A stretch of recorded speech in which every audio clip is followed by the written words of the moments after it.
They say that when you get old, the world starts to shrink, but they never tell you that sometimes the walls don't just close in, they get built by the people you love. For 6 months, my universe has been reduced to the four corners of this sunroom, a glass cage overlooking the overgrown gardens of the estate I purchased 40 years ago. I used to walk those grounds with Margaret, my late wife, planning where the hydrangeas would go, arguing playfully about the trellis. Now I sit in a wheelchair I don't need, my hand shaking with a tremor that isn't Parkinson's, staring at weeds that have grown as wild and tangled as the thoughts in my head. I am Alistair Sterling. I built Sterling Pharmaceuticals from a garage laboratory into a global entity. I hold 12 patents on chemical synthesis. My mind was once a steel trap, capable of deconstructing complex molecular bonds in my sleep. But lately, my mind feels like it is wading through thick, gray cement. My vision blurs at the edges. My stomach is a constant roiling knot of nausea, and the fatigue is so heavy it feels like gravity has doubled. Dad, stop fidgeting. The voice cut through the fog. Elena, my daughter, my only child. I turned my head slowly, the muscles in my neck protesting the movement. Elena was standing by the doorway, thumbing aggressively through a stack of documents. She didn't look up. She rarely looked me in the eye anymore. It was easier to dismantle a man if you didn't acknowledge the soul inside him. "I'm hot," I managed to say. My tongue felt too big for my mouth, numb and clumsy. "The sun." "It's 70 degrees in here, Dad," Elena sighed, finally glancing up with a look of exhausted patience. "Dr. Evans said your internal thermostat is shot. It's part of the progression. Just leave the blanket." The progression. That was their favorite word. Rapid onset dementia, they called it. Gavin, my son-in-law, loved to use that term with the doctors. "It's the progression, Doc. He's confused, aggressive." I wasn't paranoid. I was dying. And deep down, in the clear moments between the fog, I knew the difference. Elena's phone rang. She looked at the screen and her posture stiffened. She stepped into the hallway, leaving the door slightly ajar. I strained to hear, forcing my sluggish brain to focus. "I know what the policy says, Mr. Henderson," she hissed into the phone. "But the medical reports are clear. He's not going to bounce back. No, we need the liquidity now. Gavin has investment opportunities that won't wait for probate. Look, just expedite the review." Weeks. My heart gave a painful thud against my ribs. I looked down at my hands. They were skeletal, the skin papery and translucent. Was I really that far gone? Was I really fading out, just a collection of expiring organs wrapped in a cashmere blanket? I almost believed them. I almost let go. Then the clock chimed 4. It was time for the ritual. For 30 years, 4 p.m. was sacred in this house. Earl Grey, hot, with a splash of milk and a lemon twist. Even in my decline, the schedule remained. Rosa appeared in the doorway. Rosa had been with us since Elena was in pigtails. She was more than a maid. She was the keeper of the house's memory. Lately, though, she had been distant, quiet. I assumed she couldn't bear to see me like this, a titan reduced to a toddler. But today, Rosa looked different. She carried the silver tray with a trembling grip. The china rattled softly. Clink, clink, clink. A nervous rhythm that matched the shaking of my own hands. She walked into the sunroom, her eyes darting toward the hallway where Elena was still arguing about my life insurance. "Mr. Alistair," Rosa whispered. She set the tray down on the small table beside me. She didn't pour the tea immediately. She positioned her body between me and the door, blocking Elena's line of sight. She leaned in close, the scent of her laundry soap filling my nose, familiar and grounding. I wheezed. Her eyes were wide, rimmed with raw red irritation, as if she hadn't slept in days. She looked terrified.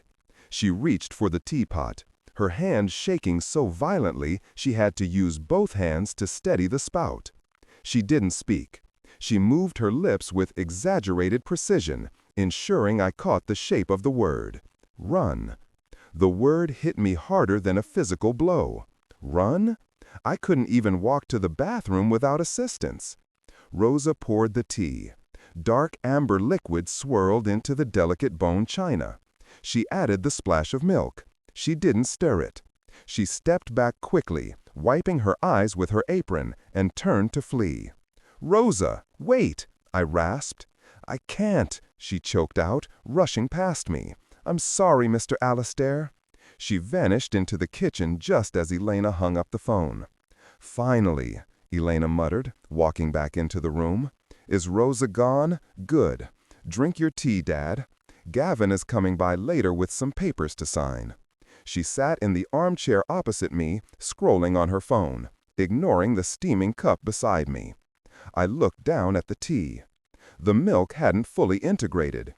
It swirled in white ribbons through the dark liquid. But there was something else. Floating on the surface, caught in the tension of the liquid, were tiny, undissolved white specks. My breath hitched. I blinked, trying to clear the blur from my vision. I leaned forward, inches from the cup. Sugar dissolves. Even in lukewarm water, sugar dissolves. Salt dissolves. These specks were sitting there. Sediment, precipitation. The chemical engineer in me woke up. It was like a rusted engine kicking over after years of neglect.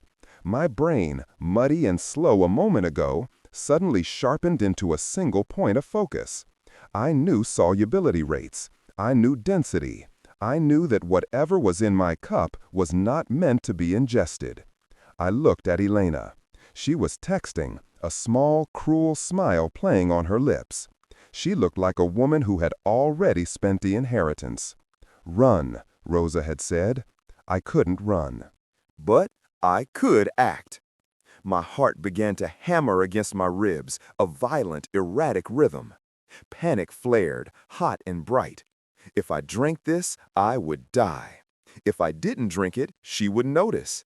She watched my calorie intake like a prison warden. I needed the sample. I let my hands spasm. It wasn't hard to fake. The tremors were real enough, I just amplified them. I jerked my right arm, sweeping it sideways. Smash! The cup flew off the table and shattered against the marble floor. The tea splashed across my slippers and pooled on the white stone. "Dad!" Elena jumped up, her phone clattering to the floor. Her face twisted, not into concern, not into worry, but into pure, unadulterated disgust. She shrieked, "That was Mom's wedding china!" She stopped herself, taking a deep breath, composing the mask. "You are getting worse. You can't even hold a cup anymore." I slipped," I mumbled, drooping my head, playing the broken invalid. "My hand." "Your hand is always jumping," she snapped. "Rosa!" She didn't help me. She didn't check to see if the hot tea had burned my feet. She stared at the puddle with annoyance. "Elena!" barked as the maid appeared in the doorway, pale as a sheet. "Just get him a towel. I'll deal with the carpet later." Elena grabbed Rosa by the arm and dragged her toward the kitchen, berating her for overfilling the cup. The room was empty. I moved. It was agony. I slid off the chair, my knees hitting the hard marble with a bone-jarring crack. Pain shot up my thighs, hot and sharp, but I ignored it. I crawled toward the puddle of tea. I grabbed a linen napkin from the table. I dabbed it gently into the center of the spill, right where the white sediment had settled on the stone. I soaked up the liquid, scooping the gritty powder into the cloth. I folded the napkin tight. I pulled a handkerchief from my pocket and wrapped the sodden bundle inside it, shoving it deep into the pocket of my robe. "Elena!" voice from the hallway. I grabbed the arm of the chair and hauled myself up, gasping for air, sweat popping on my forehead. I collapsed back into the seat just as she walked back in. Just sit there, she said coldly. That night, the house was a tomb. The silence was heavy, pressing against my eardrums. I waited until the grandfather clock in the hall struck 2 a.m. I locked my bedroom door. I moved to the bookshelf in the corner. My hands were shaking, but this time it was from rage, not weakness. I pulled down my copy of Moby Dick. It was a first edition, hollowed out years ago to hide emergency cash. Inside, I kept a small, high-powered jeweler's loupe, a relic from the days when I needed to inspect crystal structures on the fly. I pulled out the damp napkin. The tea had dried, leaving a brownish stain. But in the center, glinting in the beam of my small flashlight, was the powder.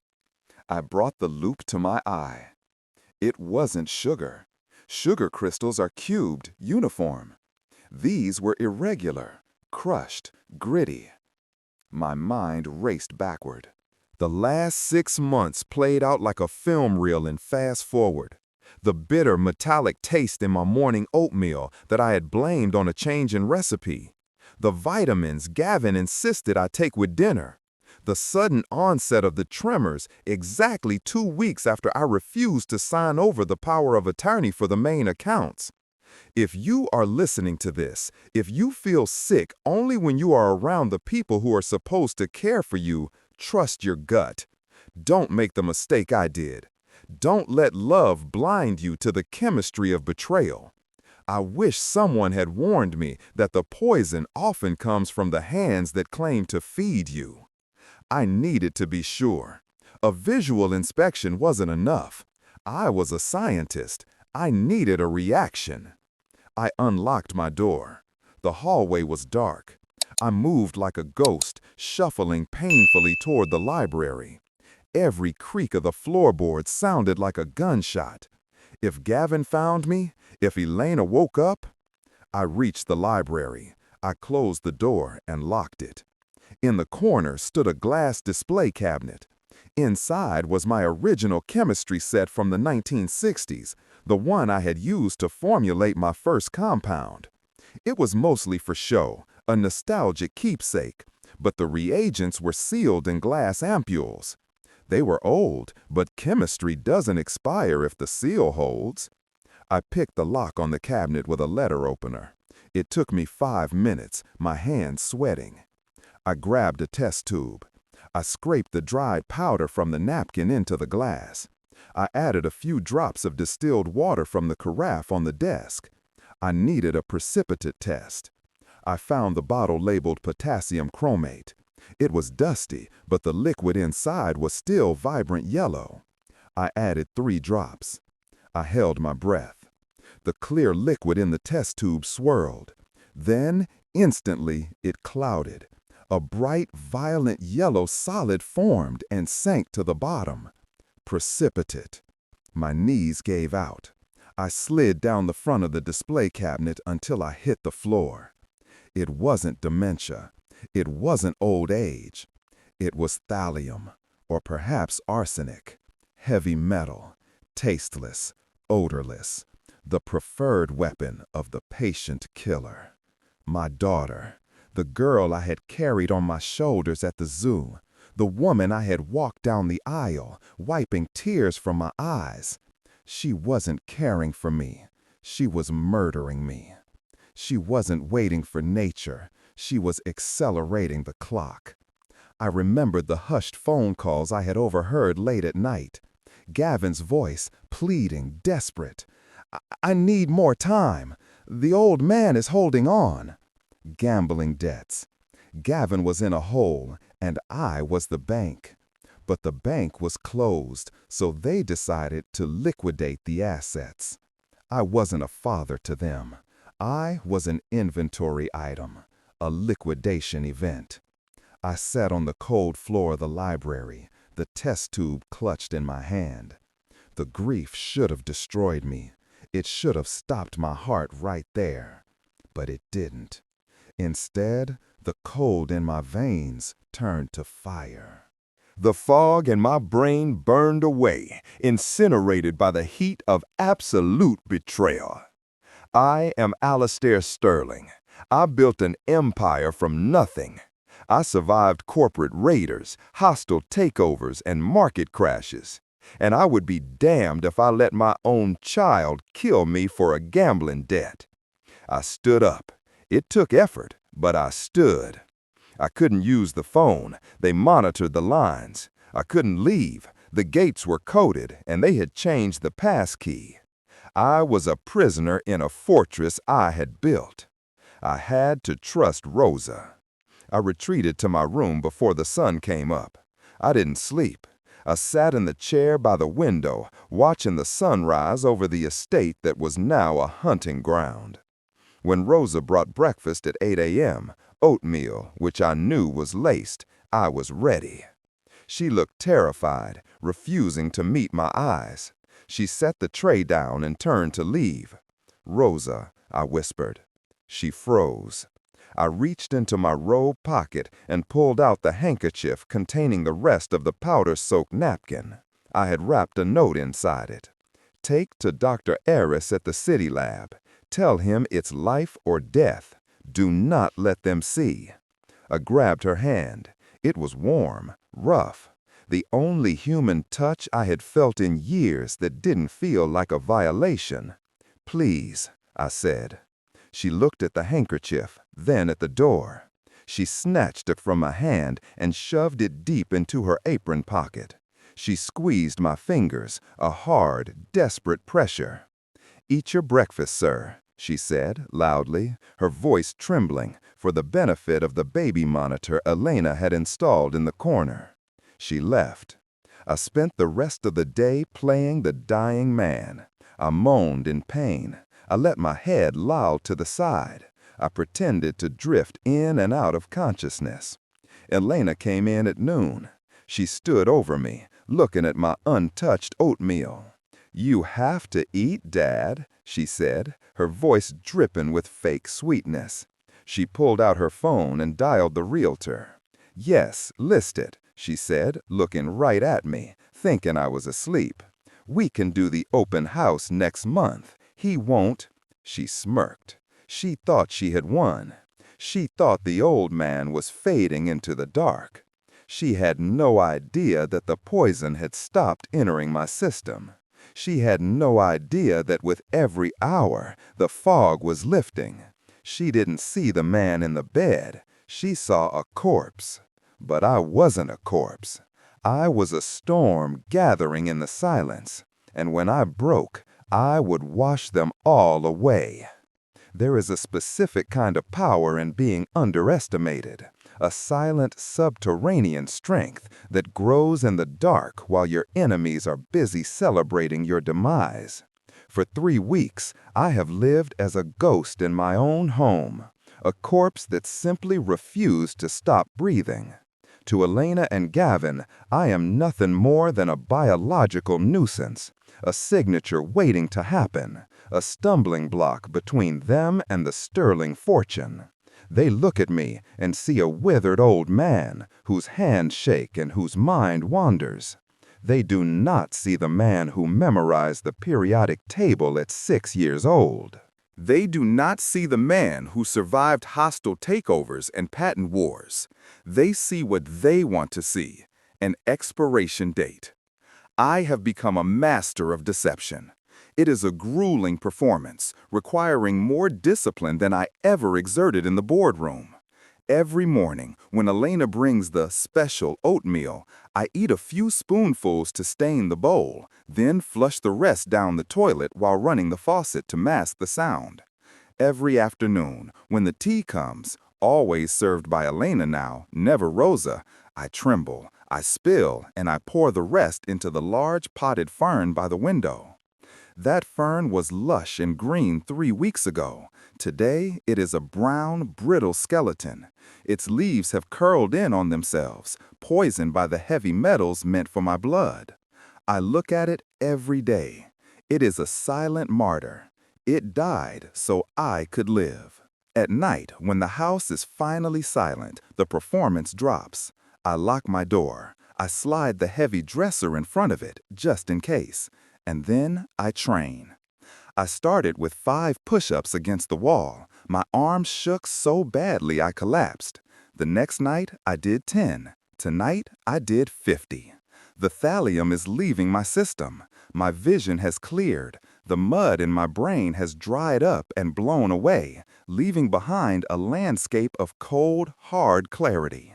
Rosa has been my lifeline. She smuggles energy bars and protein shakes into my room, hidden inside hollowed-out encyclopedias and laundry baskets. We do not speak often. It is too dangerous, but her eyes tell me everything.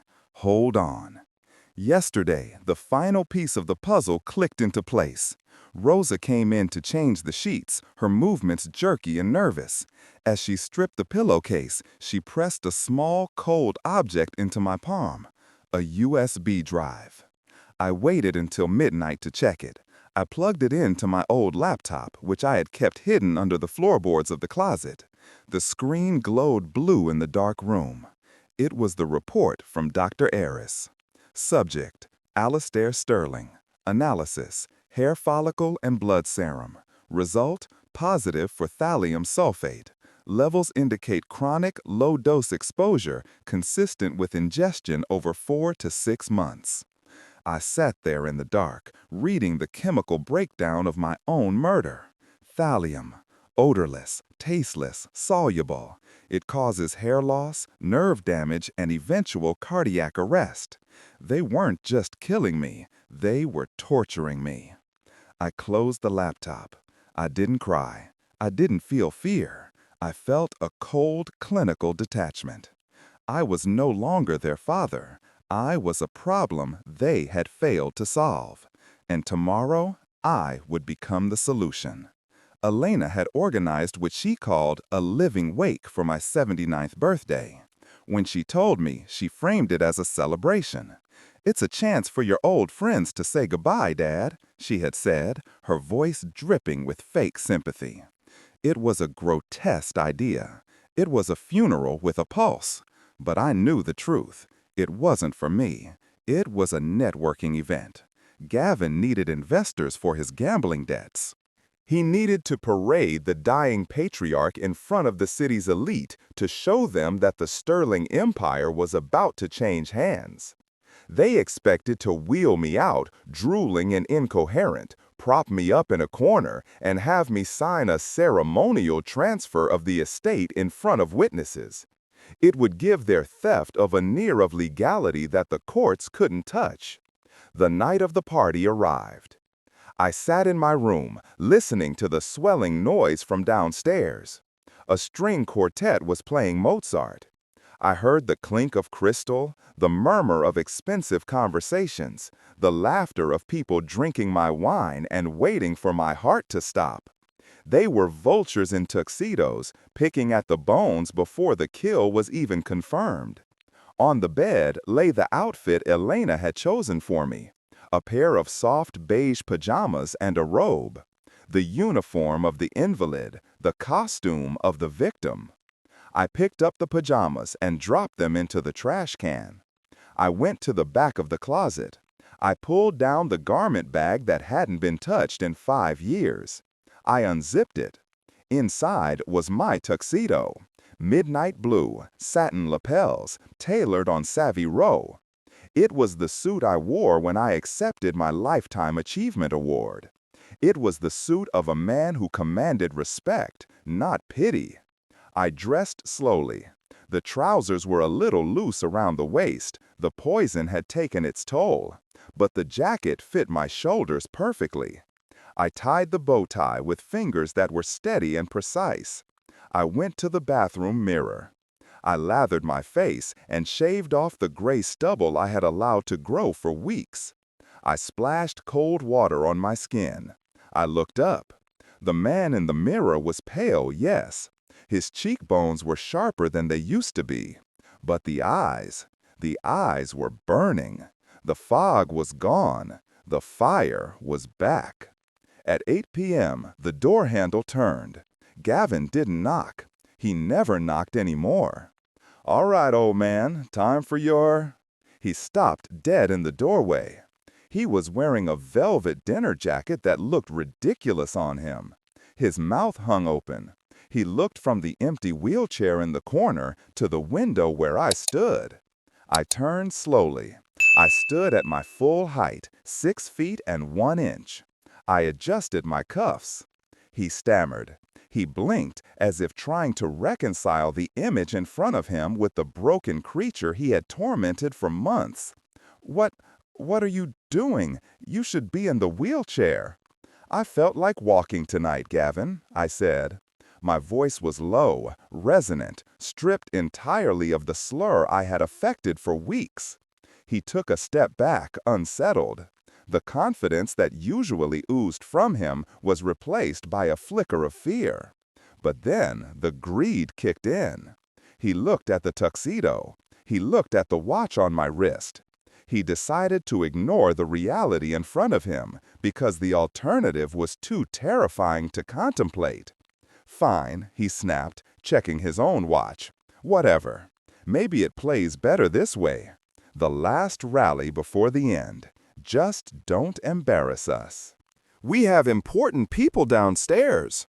"Lead the way," I said. We walked to the top of the grand staircase. The music drifted up, a melancholic cello piece. Below, the foyer was packed. I saw faces I recognized, old business partners, rivals, friends I hadn't been allowed to see in 6 months. They were holding champagne flutes, looking somber, acting out the grief they thought was required. Elena was at the bottom of the stairs. She was holding a microphone, wearing a black dress that was tasteful yet severe. She looked the picture of the grieving, devoted daughter. She was mid-sentence, telling a story about my brave battle with dementia. Then I stepped onto the landing. The chatter died instantly. It started near the stairs and rippled outward until the entire ballroom fell silent. The string quartet stopped playing. Elena turned. She looked up. Her eyes went wide. She froze, the microphone dipping in her hand. She saw me walking without the cane, without the shuffle, without the nurse she had hired to hold me up. I descended. 1 step, 2 steps. My hand rested lightly on the banister, not for support, but for elegance. The crowd parted at the bottom. They applauded politely, confused but respectful. Elena rushed over. She grabbed my arm. Her grip was hard, her fingernails digging into my bicep through the suit jacket. She hissed through a clenched, fake smile. "You're ruining everything. Get back upstairs and put the robe on." I looked down at her hand on my arm. Then I looked at her face. I saw the fear behind the anger. She knew something was wrong. She just didn't know how wrong. "Of course, darling," I said, loud enough for the nearby guests to hear. I gently but firmly removed her hand from my arm. I reached out and took the microphone from her stunned fingers. I walked to the center of the room. The spotlight hit me. I didn't squint. "Thank you all for coming," I announced. My voice boomed through the speakers, clear and authoritative. It is rare that a man gets to attend his own wake. Nervous laughter rippled through the room.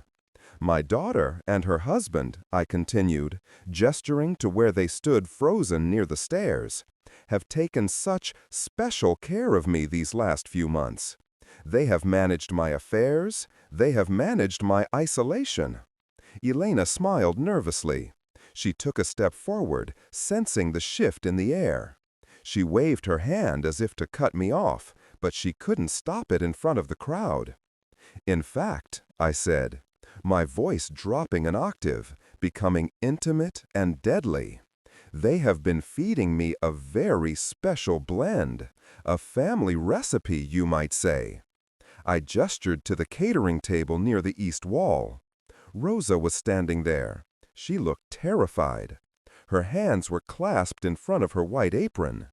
But when our eyes met, she straightened her spine. I nodded. She stepped forward. She was holding a silver tray. On it sat a single, delicate bone china cup and saucer. Elena stopped moving. She stared at the tray. "A toast," I said, raising my hand. "To family." I walked over to Rosa. I picked up the cup. The steam rose from it, carrying the scent of bergamot and metal. It was the same tea, the same dose. I walked back to Elena. I held the cup out to her. "Drink," I said softly. The microphone picked it up. The word hung in the air, heavy and absolute. The room went silent. You could hear the ice melting in the champagne buckets. Elena stared at the dark liquid. Her face drained of all color, turning a sickly, translucent gray. She knew exactly what was in that cup. She had brewed it herself. "Dad," she whispered, her voice trembling. I don't want tea. Not now. Let's just sign the papers." "Drink it," I commanded. My voice cracked like a whip across the silent room. "If it's safe enough for me, surely it's safe enough for you. It's just the special blend you've been giving me every day for 6 months, isn't it? Just Earl Grey and vitamins?" She backed away. She shook her head, tears leaking from her eyes. "No," she whimpered. Gavin stepped forward, aggressive now, realizing the game was collapsing. He tried to grab my arm. "This is ridiculous. He's having an episode. He's delusional." "I am the doctor," a deep voice boomed from the back of the room. The crowd parted. Dr. Eris stepped forward. He wasn't wearing a tuxedo. He was wearing his lab coat, and he was flanked by 2 uniformed police officers. Gavin froze. "We have the toxicology report," Dr. Eris said, holding up a file. He walked into the circle of light. "Thallium poisoning. Lethal levels. Administered systematically over 6 months. And we found the supply in your bathroom cabinet, Gavin, hidden behind the shaving cream." The room erupted. Gasps, shouts. A glass shattered somewhere in the back. The facade didn't just crack, it vaporized. Gavin looked at the police, then at the French doors leading to the garden. He bolted. "Don!" an officer shouted. Gavin didn't make it 3 steps. The officers were on him instantly, tackling him into a table of hors d'oeuvres. He screamed as they wrenched his arms behind his back. Elena collapsed. She fell to her knees, weeping, ugly, heaving sobs that echoed off the high ceilings. She wasn't crying for me. She wasn't crying for the crime. She was crying because the script had flipped. She looked up at me, mascara running down her face, reaching out for the hem of my trousers. "Dad, please," she begged. "He made me do it. I didn't want to. He said we had no choice." I looked down at her. I waited for a spark of pity. I waited for the father in me to reach down and comfort his child. But the well was dry. The love I once held for her had been poisoned, drop by drop, day by day. "You held the cup, Elena," I said. My voice was calm, hollow. "You watched me drink. You watched my hands shake. You watched me wither away in that chair." I handed the microphone to a stunned waiter standing nearby. "Get them out of my house," I said to the police. They dragged Gavin out first, kicking and screaming about his rights. Then they came for Elena. She went limp, sobbing my name, begging for forgiveness as they hauled her through the crowd of people she had tried so hard to impress. The front door slammed shut. The sirens wailed, fading into the distance. The guests stood there, paralyzed. They didn't know whether to leave or apologize. I walked over to Rosa. She was crying silently, tears tracking through the powder on her cheeks. "It's over," I told her. I took the poisoned teacup from the tray. I walked to the nearest potted plant, a large peace lily. I poured the liquid into the soil. "Make a fresh pot, Rosa," I said, sitting down in my favorite wingback chair as the chaos swirled around me. Earl Grey, no sugar. The house was mine again. The silence that followed wasn't the silence of a tomb. It was the silence of a church after the demons have been exorcised. And as I took the first sip of clean, hot tea, I tasted something I hadn't tasted in a long time. Freedom.